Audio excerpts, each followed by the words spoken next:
About 1977, I decided to have a look at the Quran. I never met a Muslim. I lived 100 kilometers from the nearest Muslim. See, what interested me was what non-Muslims said about Muhammad. There are books and books written about Muhammad that tell you, one thing we know for sure about this man, he had an outside source of information. One book I've got says the Quran was written by a committee, because they've established so well that there's information in there that an Arabian shouldn't have known. He must have had someone from the outside bringing him this information. So they say, one thing we know for sure, he had an outside source of information. Now, he said this book was a revelation. So they say, you see, he was a liar. He got it from somewhere, he put it in a book, and he gave it to someone, telling him it was from God. He was a liar. Other people write books and books on the subject of Muhammad, and they say, one thing we know for sure, he thought he was a prophet. He was crazy. Because they look at his life very carefully, and they see episodes like, for example, when he hid in the cave with Abu Bakr. He was running from the whole city who wanted to kill him, and he hid in the cave, and when the Meccans came running up to the cave to kill them, what did he say to his friend? Did he tell him, see if you can find a back way out of the cave? What he told his friend was, relax. He was telling him, I see what you see, but he said, God is with us. God will save us. So people on that basis, they say, you see, he thought he was a prophet. He thought God was with him because he said things like that. He wasn't a liar. They never seem to realize that one man can't be both. So you can't be a liar and a crazy man at the same time. If you think that an angel gives the words of God in your ear, and somebody says, I have a question for you, what does God tell you about this thing? I want to hear an answer tomorrow. If you're a crazy man, if you think an angel whispers in your ear, then you don't sit up that night thinking, what will I tell him tomorrow? What can I find? Who knows the answer? You're crazy. You think the angel will tell you the answer. You don't go and look it up somewhere. You see, you can't be a liar and a crazy man at the same time. You can be one or the other, or neither, but you can't be both. And you see, I read 2 non-Muslim biographies of Muhammad. One was by Rodenson, who's an atheist, who hated the man. But many interesting things come up about his life that I had to wonder about. One story that's told is that when he was an older man, he had a son named Abraham. The son died when the child was 2 years old. The same day the boy died, there was an eclipse of the sun. The sky went dark. And the Muslims came running to their prophet and said, look, it's a miracle. Your child died and the sky went dark in sadness. It occurred to me, see, if he was a crazy man, he'd probably believe what they said. He'd probably think, yes, it's a miracle. My child died, the sky is dark. Yes, it's a miracle. If he was a crazy man. If he was a liar, he would have taken advantage of it. He would have said, yes, right, my child died, the sky is dark, you tell everyone, it proves I'm a prophet. It's a miracle. But what did he do? He became angry with the Muslims. He told them that was nonsense. He was angry with them. How dare you say that? He said the sun and the moon are signs of God, and they don't worry themselves about the birth of a man or the death of a son of Muhammad. Doesn't look very crazy, doesn't look much like a liar. Now you have a third alternative, of course, which people tell you all the time. They say, no, he was not a liar.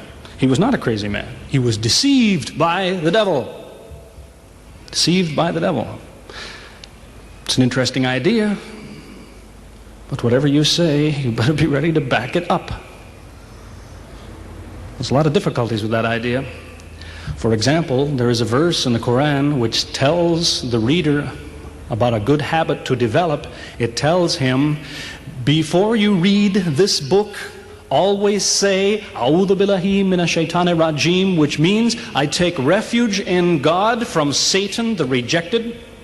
Is this Satan who wrote this? Who said, before you read my book, ask God to save you from me? Is that Satan who wrote that? As Jesus said, if Satan is divided against himself, then his kingdom will fall.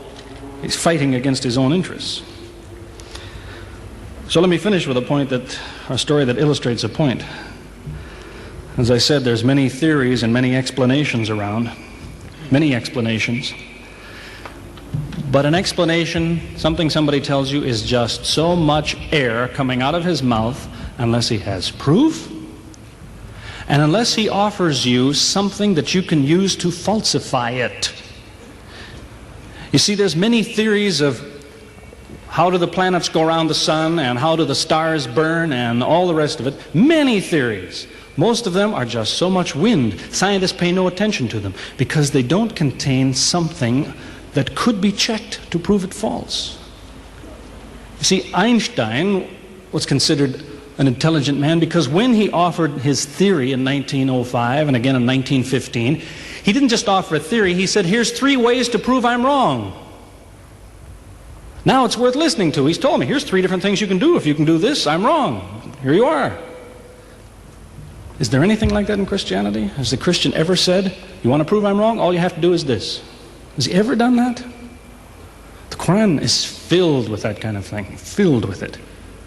Saying, you want to prove this book is wrong? Do this. Prove it. Go ahead. Do it. Filled with that kind of thing. There's an example of it that made a big impression in its day, during the lifetime, 14 centuries ago, of the Prophet of Islam. You see, he had an uncle named Abu Lahab. That was his nickname, Abu Lahab. This man hated Muhammad. He hated anything the man said. He used to watch him going through the city, and if he saw him talking to someone, he waited till they split up. He'd go after the man he spoke to and take him and say, what did Muhammad tell you? Whatever it is, it's a lie. Did he tell you day? It's night. Did he say black? It's white. Exact opposite. Whatever he heard the Muslims say, he said the opposite. That was the way his mind worked. There's a little chapter of the Quran called Lahab, and it says about this man that he'll never change. It condemns him to hell, Jahannam. You see, if the man had ever become a Muslim, the Muslims would believe, well, now he's not condemned anymore. You see, for 10 years before Abu Lahab died, that was a part of the Quran. And the Muslims could come to Abu Lahab and say, do you know, it's been revealed to us in our book that you will never be a Muslim. God says you will never be a Muslim. For 10 years they told him that. All he had to do was say, well, your book is wrong. I want to be a Muslim. What do you think of your book now? That's all he had to do. He had 10 years to think about it. And that's the way he was. See, if somebody is your enemy, you don't come to him and say, you want to prove I'm wrong? Here, say this. Come on, say it. If all you have to do is say the words and I'm wrong, you finish me. He never did it. See, this is one of many cases of something that was offered that could have been falsifiable. So it was. As I say, in 1978, after, how long would that be? 15 years of arguing with the church authorities, one place or another, I got the idea. I'm going to argue with some other people. I'm going to read the Quran, see how much of it is any good, pick out the true, pick out the false. Thought it'll take a few years, it'll take some serious study and so on. I read through it. About 3 days later, I finished it. I said, this is what I've been saying for 15 years. So I went to find some Muslims. I don't want somebody to feel you've been tricked into something. I haven't said anything about Christianity that isn't true. I haven't said anything about Islam that isn't true unless it was a slip of the tongue or something. I'm simply trying to remind an individual, don't close your mind before it's too late. Don't make up your mind before you have all the facts. Most people who used to be Christians and become Muslims will tell you, I am a better Christian than I used to be. Now I follow Christ. I didn't before. That's what I would tell you. The Bible says Jesus told his disciples, when you greet one another, let your greeting be, peace be with you. He set the example. Peace be with you. Who says that today? Christians? Once in a great while, maybe. Muslims, whether they speak Arabic or not, they say, Salaam alaikum. Peace be with you. Jesus, when he prayed in the Garden of Gethsemane, put his forehead on the ground. Who prays like that? Christians or Muslims? Jesus used to fast for more than a month at a time. Who fasts today? Christians or Muslims? who really is trying to imitate Jesus. Somebody said to me before coming in here, they said, the Muslims make Jesus out, they insult him and so on and so on. How, possibly, do they insult him? They lift him up. Up. They can't tolerate anything bad said about him. They would just as quickly tell you that, they say Muhammad Rasulullah means Muhammad is the messenger of God. They will just as quickly say Isa, Jesus, Isa, Rasulullah, no problem. Just as quickly tell you that, because it's true. They occupy the same place. If God himself wants to make distinctions among his prophets, that's his business, not ours. Treat them all with the same amount of respect. May God guide us always closer to the truth.